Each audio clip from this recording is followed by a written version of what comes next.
Bonjour la famille, bonjour les amis, j'espère que vous vous portez bien. Bienvenue encore à notre dévotion hebdomadaire.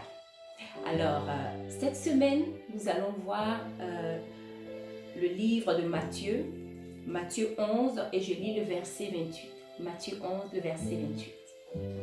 Venez à moi, vous tous qui êtes fatigués et chargés, et je vous donnerai du repos. Venez à moi, vous tous qui êtes fatigués et chargés, et je vous donnerai du repos. Alléluia, que le nom de l'Éternel soit glorifié. Ici, c'est Jésus-Christ qui est en train de parler. Il est en train de nous inviter. Il dit, venez à moi. Venez à moi, vous tous qui êtes fatigués et chargés. Fatigués et chargés. Alléluia, et je vous donnerai du repos. Bien aimé, ce message s'adresse à tous. Et quand je dis tous, je parle de ceux qui sont en Jésus-Christ et ceux qui ne sont pas encore en Jésus-Christ. Si tu es quelqu'un, tu ne connais pas encore Jésus et que tu entends ce message au son de ma voix, j'aimerais que tu saches que Jésus-Christ t'aime. Il dit, viens à moi, venez à moi, viens à moi.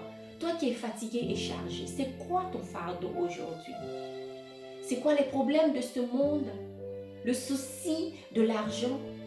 De perdre quelqu'un, la fornication, qu'est-ce que c'est? Tes faiblesses, qu'est-ce que c'est? La peur de ne pas réussir, la peur de perdre quelqu'un que tu aimes. C'est quoi ton fardeau? C'est quoi ton souci? C'est quoi ton problème? Jésus-Christ dit, viens à moi avec ton souci, viens à moi avec ton problème. Toi qui es fatigué, toi qui es chargé, et je te donnerai du repos parce que Jésus est le chemin, la vérité et la vie. Viens à moi et il te donnera alors la paix, la joie, l'amour dont tu as besoin. Alléluia. Certains d'entre nous, même qui sont chrétiens, qui avons donné notre vie à Jésus, nous sommes aussi concernés par cette parole. Parce que nous pensons souvent qu'aller à l'église ou se connecter, faire le culte du dimanche, ça veut dire que ça va, je suis bien. La vérité, c'est que dans ton lieu secret, est-ce que tu continues de faire ce que tu faisais quand tu avais donné ta vie à Jésus? Est-ce que tu es aussi toujours amoureux de Jésus-Christ comme au départ? Est-ce que tu te lèves le matin et tu commences à prier et à élever son nom avant même de penser à autre chose? Est-ce que tu continues à méditer sur les paroles de la Bible? Est-ce que tu as un moment de prière chaque jour de ta vie? Est-ce que tu as le culte familial chez toi? Voici des questions qu'il faut te poser. Et tu sauras où est-ce que tu en es avec Jésus-Christ. Bien-aimé, cette semaine, j'aimerais vraiment que nous méditons sur cette parole de Jésus. Et en même temps, j'aimerais aussi que tu partages ce message. Parce que la vérité, c'est que Jésus-Christ nous invite, mais personne d'entre nous peut dire que demain est garanti. Tu ne sais pas quand est-ce que Dieu va t'appeler. Tu ne sais pas quand est-ce que tu vas partir, tu vas mourir, je le dis. Personne de nous ne sait quand est-ce que la mort vient. Alléluia. C'est le moment de se repentir et de revenir à Jésus-Christ. Et si tu es quelqu'un, tu ne connais pas Jésus-Christ, tu avais tes doutes sur Jésus-Christ, c'est le moment de donner ta vie à Jésus et tu verras ce qu'il va faire.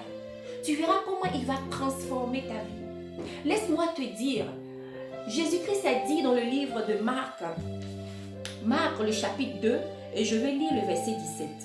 Jésus ayant entendu cela leur dit, ce ne sont pas ceux qui se portent bien qui ont besoin de médecins, mais les malades. Je ne suis pas venu appeler les justes, mais les pécheurs. Alléluia. Ne laisse pas ton péché, les choses du passé t'arrêter, te décourager. Parce que Jésus-Christ dit qu'il est venu pour nous les pécheurs. Il n'est pas venu pour les bien portants. Il est venu pour les pécheurs. Alléluia. Afin que aussi les pécheurs aient la vie éternelle. Alléluia. Ce Dieu t'aime. Et aujourd'hui, il frappe à ta porte, à la porte de ton cœur. Il veut souper avec toi. Alléluia, bien-aimé. N'ignore pas ce message. Cette semaine, médite sur cela. Reviens à lui, réponds-toi, partage à un ami, à un frère, une sœur, afin qu'eux aussi ils soient bénis. Éternel mon Dieu, je te bénis pour ce message. Papa, je te dis merci pour ce que tu nous parles encore. Saint-Esprit de Dieu, oui, touche nos cœurs, touche nos pensées. Et que tout ce qui est de la chair se taise et que ton esprit prenne le dessus sur nos vies. Alléluia, merci papa. N'oublie pas d'aimer, de t'abonner et surtout de partager. Et j'aimerais aussi savoir ce que tu penses. Alléluia. Que le Seigneur vous bénisse abondamment. Et je vous vois encore la semaine prochaine. Au revoir.